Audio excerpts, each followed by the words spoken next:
All right, very good. Thank you all very much. We are at the joint meeting of the City Council and all of our commissions to receive our annual budget study session. I will officially call the meeting to order. City Clerk, are there any announcements along with that? There are no announcements. Very good. Let's go ahead and call the roll then. Okay.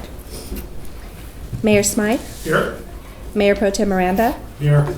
Councilmember McLean. Here. Councilmember Keller. Here. Councilmember West. She is en route. Planning Commission Chair Berlin. Here. Vice Chair Hart. Here. Commissioner Eichmann. Here. Commissioner Ostrom. Here. Commissioner Mesnada. Here. Parks, Recreation, and Community Services Commission, Vice Chair Boone. Here. Commissioner Wong. Here. Commissioner Cruikshank. Here. Arts Commission Chair Rasmussen. Here. Vice Chair Wilk. Here. Commissioner Millar. Here. Commissioner Shapiro. Here. Commissioner Dow. Here. Thank you. All right, very good. If you would all please rise and join me as we salute our flag. All right, please repeat with me. I pledge allegiance to the flag of the United States of America and to the republic for which it stands, one nation, under God, indivisible, with liberty and justice for all.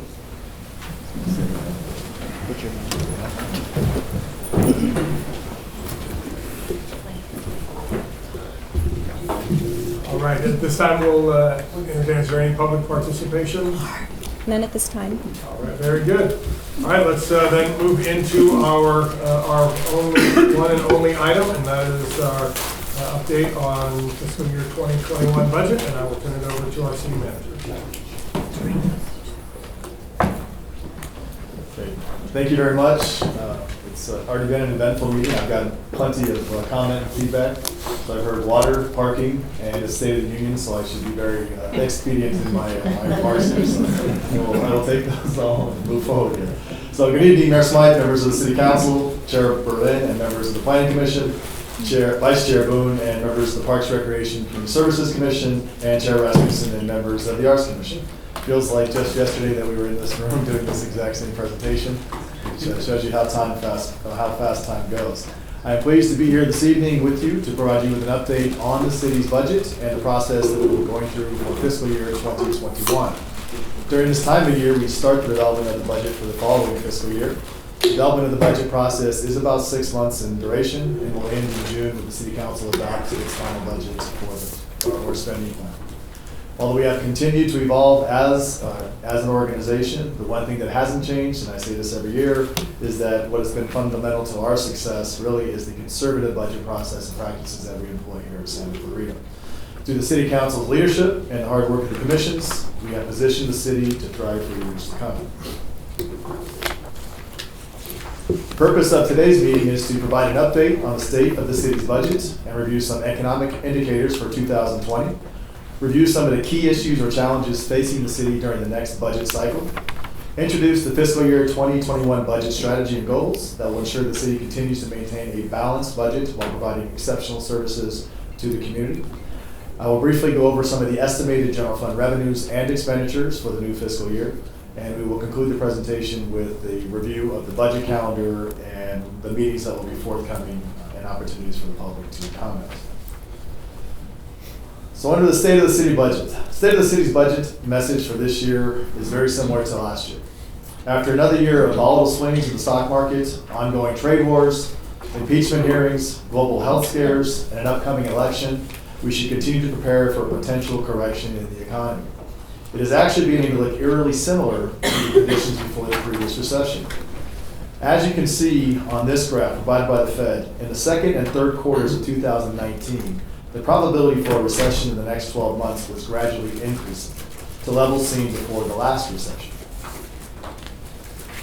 However, in the fourth quarter of 2019, the data reversed, and consumer spending over the holidays was positive, forcing the yield curve to normalize and the recession probability to drop. But even with this information, as many of you know, predicting the next recession is an impossible practice. The current economic expansion in the United States is now at 128 months, surpassing the previous record of 120 months, which is why our conservative practices matter more now than ever. With all that said, our lean conservative budget practices coupled with our healthy 20% operating reserve and AAA credit rating are prime examples of how our organization is very well positioned for a correction in the economy should that occur. So at this time of the year, there's a lot of forecasting about the economy. Staff spends a lot of time constantly tracking the economic environment at the global, national, state, and local levels to inform the budget team through the development process. At the global level, the International Monetary Fund cut its growth forecast in 2020 to 3.5%, which is just below prior estimates. These reduced estimates come after global growth was reduced from 3.9 for 2019 down to 3.2%. Rising trade and geopolitical tensions have increased uncertainty about the future, taking a toll on business confidence and investment.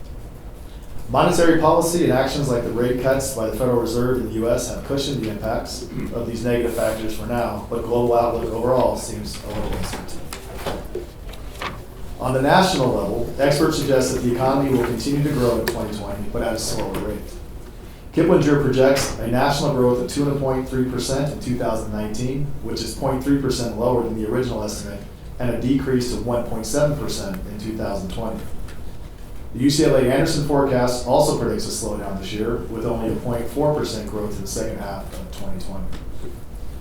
While the report doesn't go as far as to call for a recession during 2020, it is very likely that economic growth will plateau. The only positive indicators popping up the economy are that we continue to operate at full employment, and consumer spending is benefiting from the recent rate cuts and slight wage increases. As reported by the Bureau of Labor Statistics, the U.S. unemployment rate fell to 3.6% in October of 2019 and fell to a 50-year low of 3.5% in November and remained there through December. Job gains occurred in food services, healthcare, social assistance, and financial activities. Despite record low unemployment levels, wage growth isn't accelerating much, with projections for 2020 pegged around 2.8, or about the same as 2019. All of these indicators still show growth, but at a much slower pace than in recent years. California's outlook is a little bit more positive and continues to outperform the U.S. as a whole. California's growth is forecast to be 3% in 2020, up from 2.6% in 2019, according to the LAEDC. Growth is expected to continue in technology, hospitality, health services, and construction. The Anderson forecast predicts the state's unemployment rate will rise to 4.6% by 2020, an increase from 4% in 2019. California is at full employment, and running out of workers with high cost of living continue to discourage migration to the state. I'll now spend a little bit of time talking about this, I'd now like to spend some time talking about the state of our local economy here in Santa Clarita. The number of jobs in Santa Clarita has steadily increased over the past few years. There are now 114,000 jobs in Santa Clarita, up from 96,000 just 3 years ago in 2016, which is just under a 20% increase. On the employment side, our unemployment rate is 3.7% as of December of last year. This is a decrease over December of 2018 when the unemployment rate was 4%. The city has experienced a steady increase in the number of business establishments over the last 10 years, with a high of 7,610 in the fourth quarter of 2018. Furthermore, the largest industrial development in Los Angeles County, Needham Ranch, broke ground in 2017 in the city. The first tenant, Illumination Dynamics, moved in at the end of 2019, relocating their headquarters to Santa Clarita. And we're hoping that very shortly here there'll be an announcement on the closing of phase 2, which would complete the rest of the development of that industrial park. Local tourism had a strong year in 2019. The Amgen Tour of California, along with many other regional events combined, brought 54 significant tourism events to Santa Clarita, generating over 5,000 trackable hotel room nights. Tourism advertising campaigns and targeted event attraction helped Santa Clarita hotels generate nearly $3.4 million in TOT during the previous fiscal year, which is the fourth highest total in city history. 2019 was another remarkable year for our film program. We issued over 526 permits, which resulted in 1,380 film days and an economic impact of over $33 million. Building and safety, construction activity has also experienced steady increases, with our building and safety division issuing over 5,700 permits and a construction valuation of over $400 million. These are strong metrics to again support some confidence in development and consumer spending in the short term. Local sales tax is typically the first indicator of an upcoming economic slowdown and is directly tied to consumer spending. Sales tax is our largest revenue source, our overall largest revenue source. Overall growth is beginning to slow and level off, primarily due to declining auto sales, which is the city's main source of sales tax revenue. So as a category within sales tax, the auto dealers account for about 20% of all, so they're the largest category. Auto sales have experienced 8 quarters of straight decline. While the decline is anticipated to level off, there is uncertainty for the future. Sales tax revenue will be a key indicator for the budget team to monitor throughout the budget process and help guide our decisions. All of these indicators in the global, national, state, and local economy give me confidence that the economy will be somewhat stable this fiscal year.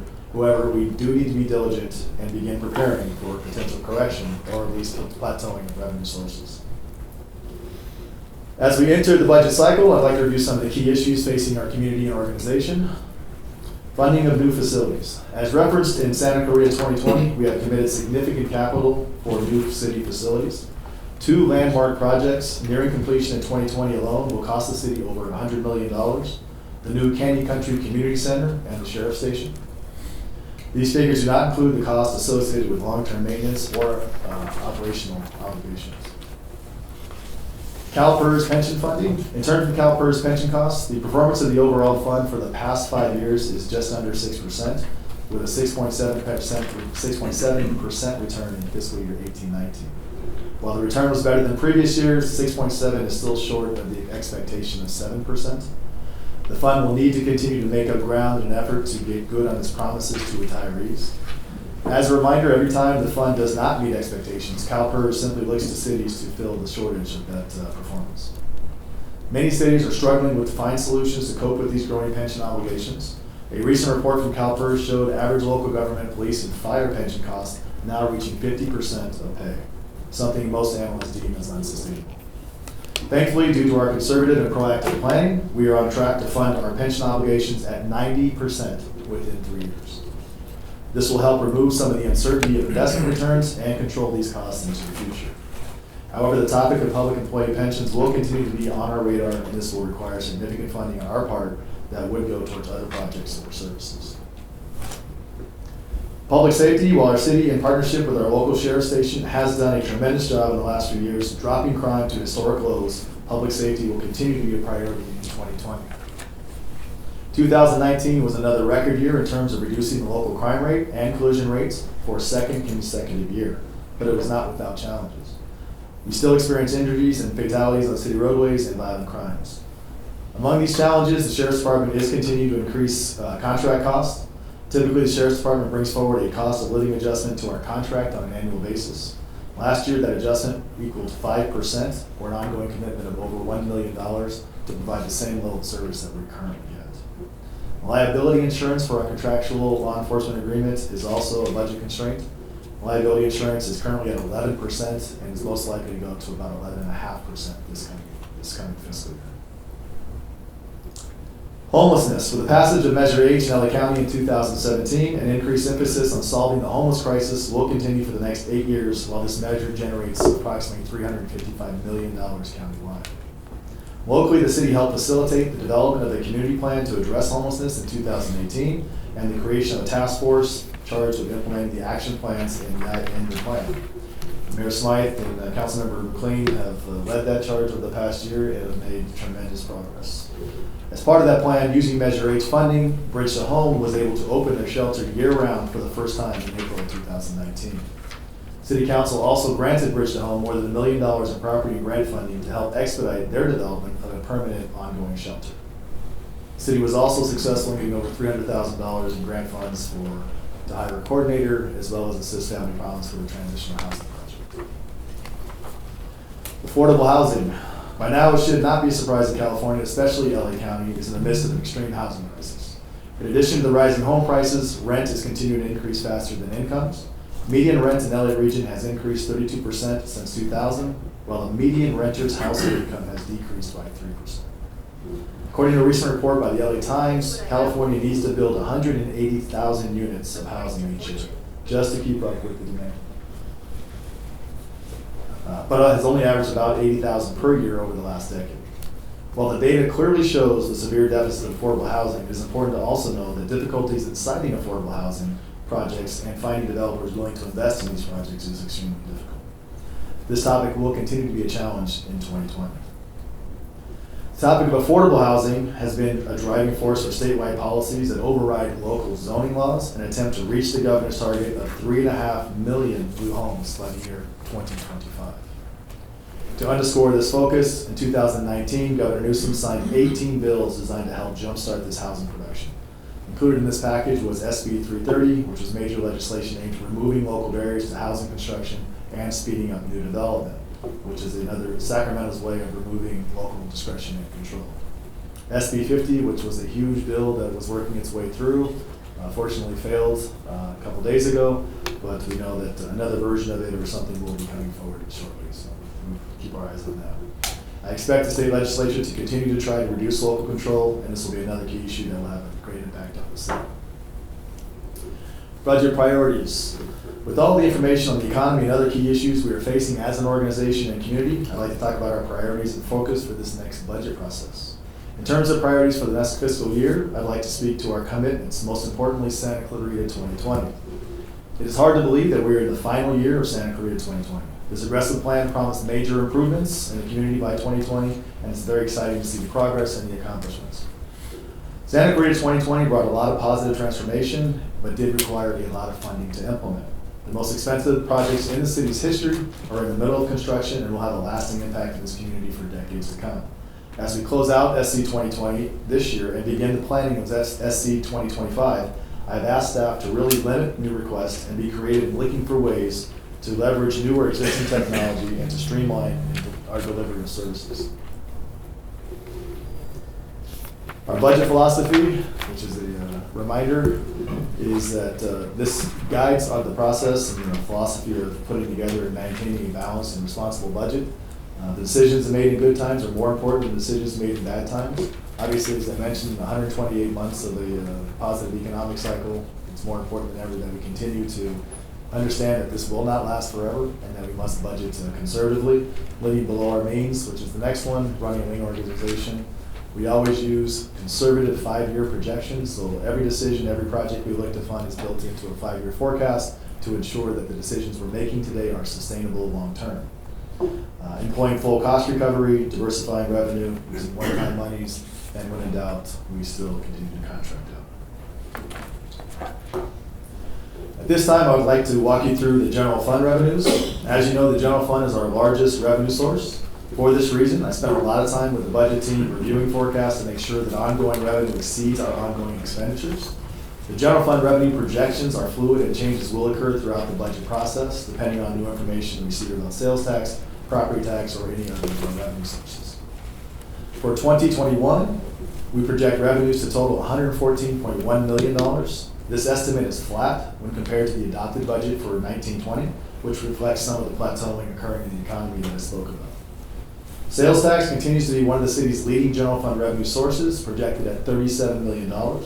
This represents no growth over the current year, and that is for the second year in a row that we've done that. Property tax and property tax in lieu of VLF are projected at $19.6 million and $18.4 million respectively, and those projections are again flat. Development revenue are projected to remain flat as well at $9.1 million. Transit occupancy tax is the only revenue source expected to see a very small increase of about 3%, again to $3.4 million. So I want to stress that these numbers are preliminary and are subject to change as we continue to review information that comes in on each of the individual revenue sources. For fiscal year 2021, our general fund base budget expenditures total $113.8 million. Public safety continues to maintain the largest general fund budget at $28.6 million. As mentioned previously, the budget also includes an 11% or 11.5% contribution on top of the contract for the Sheriff's Liability Trust Fund, or called the LTF, which is about a 0.5% increase over last year. Again, these are just base numbers, which are the minimum numbers we're starting with. We still have to go through the budget preparation process, which includes reviewing all of the requests from departments and addressing all of the issues presented earlier. In terms of next steps, the budget process will provide many opportunities to inform the council and the public about the state of the city's finances. We had a meeting with the budget subcommittee made up of Mayor Smythe and Mayor Pro Tem Miranda yesterday. We reviewed similar information. Obviously, the meeting today, we'll have another budget subcommittee on April 28th to review the draft budget with the subcommittee. The budget will be presented at a joint session again on May 7th. The Planning Commission will review June 2nd. It'll be at the council for public hearing on June 9th and come back for adoption at the City Council meeting of June 23rd for an implementation date of July 1st. That concludes my comments. I want to again thank each and every one of you for your leadership in providing the necessary financial stewardship to keep the city in a great position. So that concludes my comments. All right, very good. So at this time, we'll open it up to questions from the council and commission. Again, keep in mind, this is still, as I think we all know, this is just our first go on the budget. So we'll get more details as we hit those additional meetings coming into the spring. So again, open it up to the floor. Any questions from the commission or council? Then I'll jump in real quick. So one of the things about, I know we talked about a little bit in our subcommittee, is the city's dependence on sales tax and sales tax revenue. And I know you mentioned that consumer spending still seems to be solid, in terms of propping up the economy as a whole. But do you have any top line comments on kind of on the status of spending within the city, which again, as we all know, is a significant driver in our budget? Thank you, Mayor Smythe. I think to answer the question, I think there's a couple parts to that. I know that yesterday we spoke also about the impact of internet sales and how that affects our revenue sources here. I think if you're talking specifically about our sales tax leakage, which is how much of the community is shopping within our community and buying stuff here versus going elsewhere and losing sales tax. We've done studies of that over the years, and I think we have a very low level of sales tax leakage. I think the community has grown, the options have grown, so I think there's a lot less people actually leaving the community to buy, so I think that's strong from a sales tax standpoint. I think the Shop Local campaigns that have been done over the years have really helped educate people, and knowing that if you shop here, you spend here, the money stays here, which results in the law enforcement, public safety, parks, and things of that nature. And as it relates to internet sales, which is something we certainly have spent a lot more time and concern about, is as we all see the same articles that this year online sales continued to outpace brick and mortar stores by a significant margin. And so up until about a couple of years ago, that was becoming more and more concerning. A couple of things happened. Mostly there was a case, the Wayfair case, that basically dealt with online sales. And now what we're seeing is what we believe is offsetting some of the declines in overall sales is we're now starting to get sales within California that are internet-based are now starting to come to Santa Clarita and not going to a pool.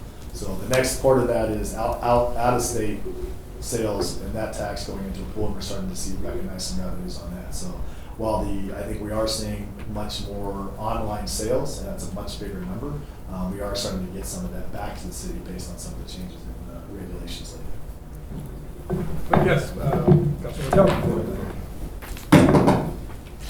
Thank you. First of all, I want to commend you, city manager, and your staff for a great job in keeping us one of the best fiscally responsible cities in the state of California. And I know that's not easy. I know a lot of people want a lot of things, including me. And so I commend you for running a great city and your staff for running a great city fiscally. And in other ways too. I also want to say that 5 years ago, looking at the 2020 plan, there was a lot of, are you kidding me? Do you think that's really possible? And pretty much you've gotten everything done. And I think, I don't want to be dramatic here, but I honestly think that deserves an applause. Well done. One last thing. And the reason I wanted you to remember 5 years ago and how everybody said that's impossible, well, we're going to do the same thing for 2025. Thank you. Oh, just a couple of things that I every once in a while think about. I made this comment the other day at one of our council meetings and how impressed I think we all are with the arts here in Santa Clarita. We have come so far, and I really compliment the Arts Commission. I compliment all of our people that work here. But the Arts Commission, I think, has really done a phenomenal job in pulling together, planning very effectively, and making significant improvements in the arts, and doing all the things that we imagined when we put the commission together back in '09. And I'm just asking that there be some very serious consideration. I know it's easy to talk money and we've got to come up with this, but I believe that it would be very beneficial for the Arts Commission to have at least some level of funding that can be used in a discretionary basis by the commission. I'm not sure what that number is. I'm not necessarily suggesting some astronomical number. Maybe an annual, if it's conceivable, maybe 50,000, that they can work and continue to do the phenomenal things they've been doing at the commission, and planning and being able to continue to move forward as they have. I think I mentioned this last year, and by the way, it happened. I hope that it will continue to happen, and that's that little $5,000 bill for the Veterans Banner Program, not the veterans, but our active members of the service, members here in Santa Clarita. I think that is just a great program, and I know that our military families appreciate it very, very much. Thank you. Other questions? I think I'm glad Bob helped them. Thank you, Bob. A couple of things. Bob brought up the arts, and I'm hoping that we're still staying focused on getting an art center in New Hall, so that can continue to move forward and keep focused on that. It certainly helped our community. I know there's discussion about the amphitheater at some point in time, and something I don't think staff's ready to bring forward, but I know it's all on all of our minds. And I think probably the most critical thing we don't have in Santa Clarita is roads. And so it's nice to think about so many things, but we've had 9 or 10 incidents with pedestrian versus vehicles in the last less than 2 months. And the fact of the matter is that people are driving too fast and there's a lot of traffic. We've got to figure out ways to make the public safer. I applaud staff for dragging every inch of usable pavement out of those streets they can. And the fact that we have a trail system, I can't even imagine what getting around here would be like for kids if we didn't have it. So I'm really excited about that. And I thank all of you, city manager, assistant city manager, all of the staff, and all the directors for focusing on those kind of things to keep us safe and be mobile in the 21st century. The 2020 plan, it's almost impossible for me to fathom. We got there, and so much is closely done. And thank you. Thrilling, very happy. A couple things that I read. Well, you just said we need 3.5 million new homes by 2025. It's 5 years, 180,000 a year. And yet I'm just reading that within 2 or 3 years, they want us to use 55 gallons of water per person per day. So tell me how that squares in California. We need 3.5 million homes, right? 3.5 million in 5 years. And does that mean by that time it won't be 55 gallons a day per person, it'll be 35 or 40? Instead of a shower every Saturday, it'll be I'm sitting by Bob's great because that's normal. He just gets right to the point. And I love that about you, Bob. But seriously, a public discussion about you're talking about we need this, we need this, we need this, but the supply side isn't necessarily there. You can get rid of all the grass, but, you know, we produce 70% of the food agriculturally, fruit and vegetables in America. And the water, the majority of our water goes to that. But, you know, I'm questioning, I love it. You can't do this, you can't do that. We can't put out the fires. Heck, Australia's burning down. And they were our allies in 3 major wars. And they're just burning down. Who's helping them? Who's going to help us in this state when there's just no more resources? Who's going to help us? Because it's nice to, you know, my accountant always says, numbers lie and, you know, liars play with numbers. It's something like that. I let him do it. Whatever. But if they're wrong, well, we have a right to know that. And if they're right, we have a right to know that. So I look at the housing numbers and I think, okay, that's really interesting. What are we going to do about that? And I think, you know, grants and working through, but we have to either redesign or relocate or refigure, because you just can't keep building the way they built in this state, just moving out farther and farther. Infrastructure isn't going to go there. There isn't enough of it. It can't do it. It's not fair. And if the car sales are going down, why is that? It's not something Santa Cruz is doing wrong. It's the new generations. They don't want a car. They don't want to drive. They want to get around differently. And I know we're already helping to accommodate a lot of that. So, you know, these are all questions that as we plan and we think about how the world's changing in this century, you got to think different. I mean, I just don't think that humans catch on sometimes quick enough to the way the trends are now. I just want to say what's good about all of us being in this room and what's great about it is we are talking about trends and we're looking at data that staff has to pore over every day. I'm glad it's your job. Thank you for the, you know, the briefings, because I don't want to look at data that long. But literally, I try to find humor in it, but it isn't humorous. There's a lot going on. This is helpful. We need to think really cognitively, where are we going? How are we going to get there? And how do we keep people safe, moving, healthy? I mean, and I'm going to say this, I'm going to stand in the soapbox for a little while.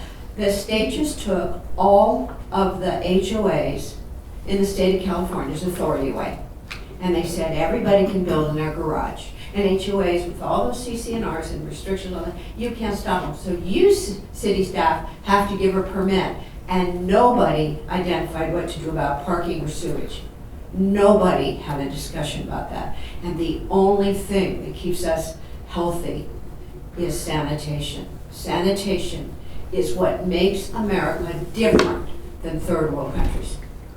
It's really important. So, you know, what's going on the streets and what's going into the sewers, 12 ounces of water won't fit into 10-ounce containers. So I just want us to be cognizant. I appreciate what you do, staff. You do a phenomenal job. You try to keep us cognizant of it. But there are changes that got to start being socially looked at in this state. And other states don't seem to be having the problems we're having. We have serious issues in this state. Thank you. All right. Councilmember Quiggs? Yes, thank you. Yeah, you got your My turn for sure. Yeah, you're welcome. In listening to what some of our goals are and stuff, I attend many regional meetings because I enjoy that and I enjoy seeing what's going on around us and what people have planned for us. And we have some very serious obstacles as a city and local government to try and overcome. For instance, we keep talking about affordable housing and homelessness, and people can't afford their homes. Well, there are fees that continue to be imposed upon developers, so that developers, it's almost impossible for them to build homes that are affordable. And when I say that, I mean for startup homes, I mean for teachers, I mean for people just starting their careers. And if we continue on all levels of government to continue to impose fees on developers, we're never gonna meet this 3 million homes or whatever they're saying that we have to have. There are initiatives on ballots every single time there's a vote, which if you vote, for instance, for a bond or something, that comes back on our property taxes. We keep being asked to spend more money and vote for more money for much needed fire department equipment and stuff to fight wildfires.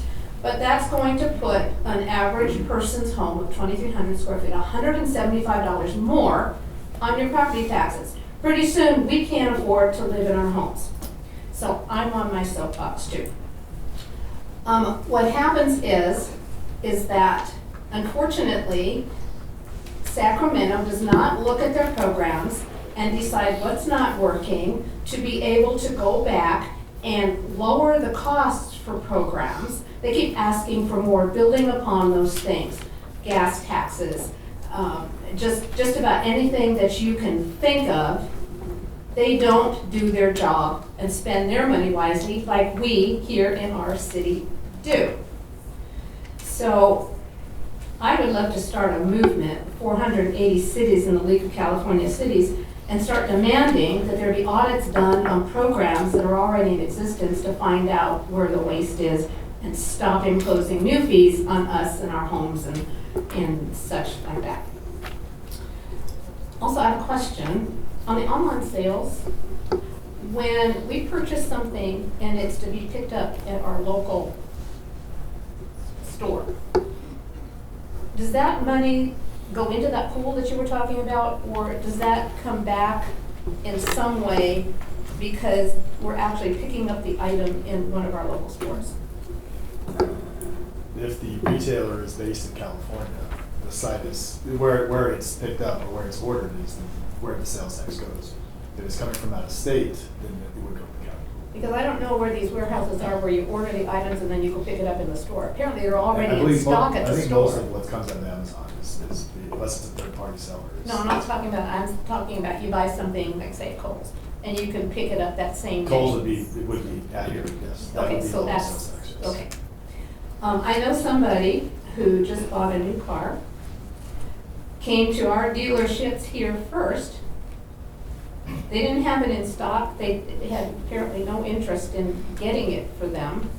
So they went and they bought it in the city of San Fernando. So the city of San Fernando has a nice hefty sales tax from that car. So I don't know if, or I'm sure our dealers must know this.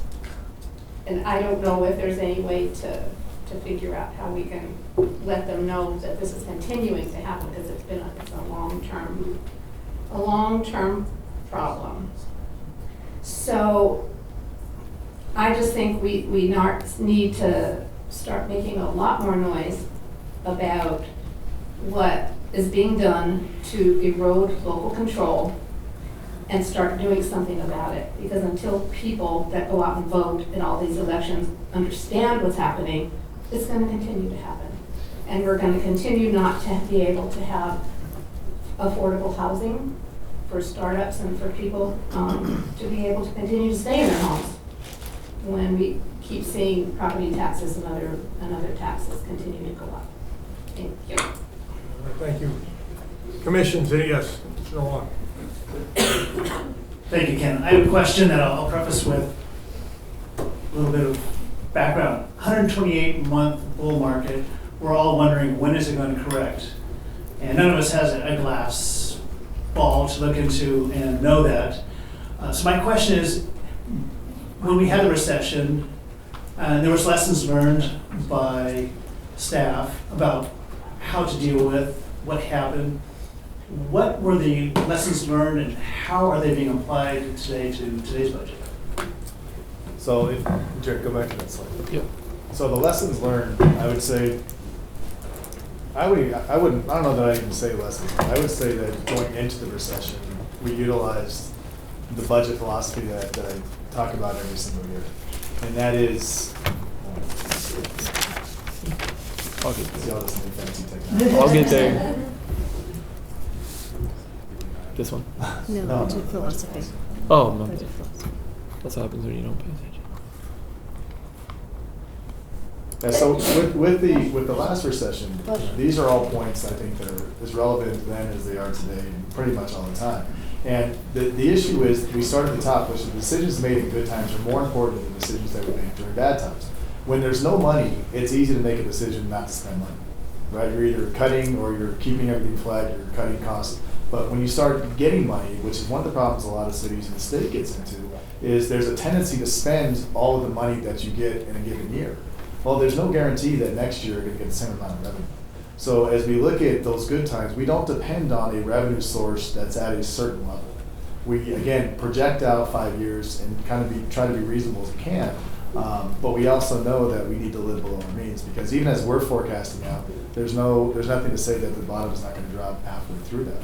So living below our means is a critical part of what we do. The last recession, we went into the last recession living below our means. So we were probably $7 to $8 million revenue surplus versus our expenditures. So as we saw revenues and sales tax start to decline, we didn't eat into services, employees, and projects. We ate into this built-in surplus, operating surplus, and it just started to kind of narrow down. So we never really got to the point where we had to dramatically cut services, lay off employees, or not do projects. We were set up and prepared, which is one of the things my message is, as we keep talking about, is being prepared before it happens. So running a lean organization, one of the most expensive things in an organization is people. So it's easy to add staff, again, when the numbers are high and you're busy, but it's more difficult to try to balance what is that staffing level that you truly need. And if we do need staff, how do we supplement that with contract staff, so if things start to slow down, we're not cutting full-time employees, we're just ending contracts. So we've done a lot of that. Again, the projections going out, employing full cost recovery and setting fees has been something that has been key, because again, if we're offering services and certain, recreation, some of those development and so forth, they're paying the full cost. We're not subsidizing things, so that helps. Diversifying revenue streams. We're not, I talk about sales tax being our largest, but we have probably somewhere in the neighborhood of 30 different revenue streams that support different functions throughout the city. So we're not just dependent on one single thing. We have multiple revenue streams that support our operations. And the last one, obviously, again, is contracting out to balance both the service and understanding what our needs are, but also being able to have the flexibility when activity kind of goes up in that. So I think, does that answer your question? Yes, it does, thank you. The point about living below your means is something I yell at my kids every day about. So I'm thankful that it's a common idea that is held. It's simple, but it has saved our skin, all of us collectively. Thank you. I want to thank the City Council and City Management, because, we had a very aggressive 2020 plan, and something that wasn't on it still got done, and that's the city's first inclusive playground at Canyon Country Park through innovative funding. And it is not just done, but it's the best one between here and Griffith Park, which is Shane's Inspiration, which is one of the premier ones. And this is a stellar playground where kids with disabilities can play with their siblings who don't have disabilities. And one of the hardest things with children with disabilities is socialization. They don't have friends. And so this is, an area where they can socialize. So it's a tremendous accomplishment, and I'm very, very grateful to everybody for making that happen.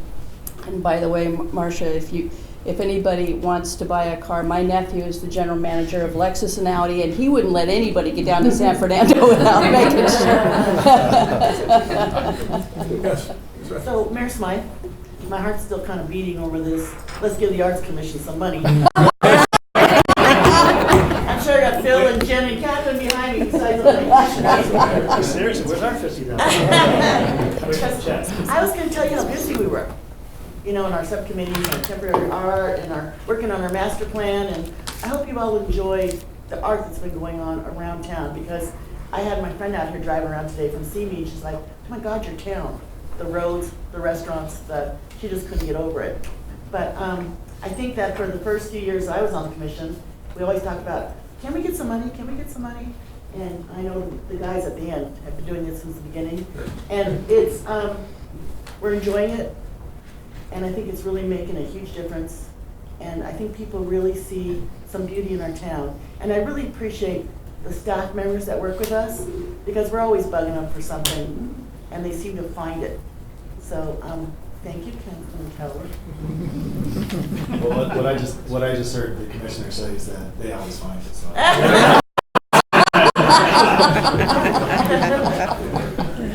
Let's see, anything on the planning commission? You don't have to. Don't feel compelled. I want to last, we've heard from the other questions this last, yeah.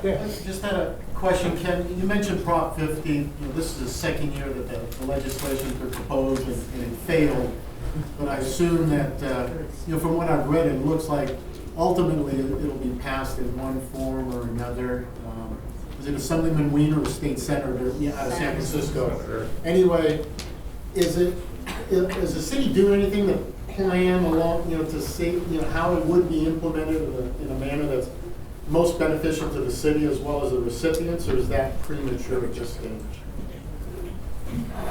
So, Commissioner, thank you for the question. And I know we've, with our legislative committee, have been working with our leg staff. And I think what we anticipate happening is SB 50, or the new version of SB 50, will be kind of a kitchen sink type omnibus bill where they're going to throw everything they can into one bill to allow for it to be starting to be amended out as it gets through the process to ultimately being something that they that is going to go through and that will be palatable. But I think we all feel pretty confident that a version of SB 50 is going to pass this year. The governor weighed in.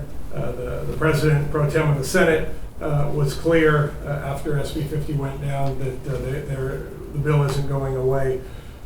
So what we want to do, I think, is continue to highlight and to demonstrate and put in place as many programs and projects that we can that would be in a way grandfathered out of any SB 50. You look at Vista Canyon as an example of a project that has been held up to the legislature as a kind of a baseline that meets all of those things, that has the transit, the high density, the livability, all those components in place.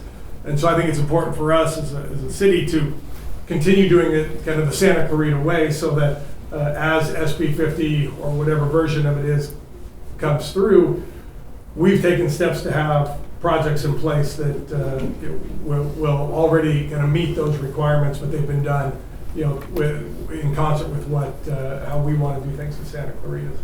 Thank you. Thank you. Yes, sure. Also, we have the RENA issue floating around too, that's kind of tied in with the whole SB 50. So I assume we're, taking an aggressive stand on that. Definitely, yeah. And it, just last week, Governor Newsom started to walk back a little bit of the 3.5 million units.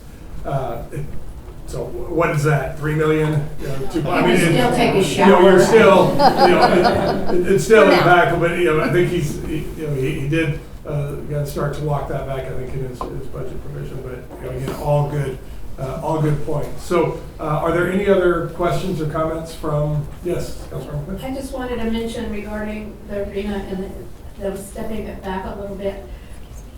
In going to the SCAG meetings, Mayor Pro Tem Miranda is on the housing committee there, and I was on the regional committee. The regional council. And when SCAG staff first proposed the number of houses, we all kind of gasped a little bit, because it was like undoable, absolutely 100% undoable. So the membership of the regional council told staff to go back and redo the figures to something that is more realistic. And so they did, and so they sent it to the state. And the state took a look at those realistic figures and said, are you serious? They just about doubled it. So here, once again, local government comes up with something that is doable for our citizens and for our residents. And then the state comes along and says, no, we think we'll just give you some ridiculous figure to try and come up with. And that's where they've come up with that. Happily, our figures did go down slightly. And also luckily, we have the space to do exactly what they're asking to be done. We just need the developers to come along and say that, yeah, we can do this and we can add the infrastructure that you need and do what's necessary to maintain decent communities. But, you know, we just have to keep strong and we have to make sure that our voices are heard if we're gonna to even meet a little bit of what they're demanding of us. All right. I just have Yes, one comment. last one, thank you. Thank you, Mayor. Wrapping up, I would say that Santa Clarita started planning for the 21st century probably 5 years after we became city. There was a definite look forward into this century as how would people live, where we wanted to go. It was a realization that we were one of the foremost historically able to preserve areas in the state. Most unusual. We are in the 30-mile circle for the film industry. We've dramatically improved film permitting. We are blessed with that. We're also close to 15 million people, and that makes it tough. But we've preserved 12,000 acres of open space, same amount almost that the Conservancy has, and we're working on redeveloping. Tremendous amount of things that we're doing as a community with our staff, with our people, because our people wanted this community and this valley to be different, and we are. So when I look at some of the things the state's throwing out there, they're looking at other communities that are not like Santa Clarita, and they are frustrated. There has been pushback, NIMBYism to stop development, good development, bad development, all kinds of development for 35, 40 years. And that's just the way it is been in California. And the problem is that when the boys came home from World War II, they were throwing down tracks faster. I went back and read. They were throwing down tracks faster than they could name the streets in the San Fernando Valley. And it's really interesting because there was just one way to do it. You know, you just put a track down and you had a little 900 square foot house and a postage stamp lot, and it had a little bit of grass. The realtors, of course, sold them all. And they were GIs, and they didn't care. They needed a home. They had the girl. They came home. They had kids. This America was restoring. Well, we ran out of all that flat land, and now we've been building for the last 25 years up in really hazardous fire areas all over the state. So I think there has to be a paradigm shift in how you're thinking and how you want to develop and how you want to accommodate these generations, because they're not your grandmother's generation. They live differently, they want different transportation, they're entertained, they buy differently. We have to remember they're different. So, you know, we're still on that formula of doing it a specific way, and the designs have changed. How and where people want to live. A lot of the youngsters I talk to at church, they all say, I don't want to live on a freeway. I don't want to spend 3 or 4 hours in a community. And so they want to live and work in their community, or they want to be able to get to things very close radius to where they live, and they don't mind more urbanism as long as it looks good and sustains family life and they have time. Their most important asset is time. And State of Union today. And I love Councilman Keller's company. But I think when we get everybody in the room, it's important to talk concepts, because when staff leaves this room, they're back with what we've said. And so let's give them the latitude to think out of the box a little bit and come back to us with, hey, this used to work, but this is what we have to do now. And that's where I was trying to get to. Thank you, Bob. Thank you. All right. I am not going to ask for any more comments. I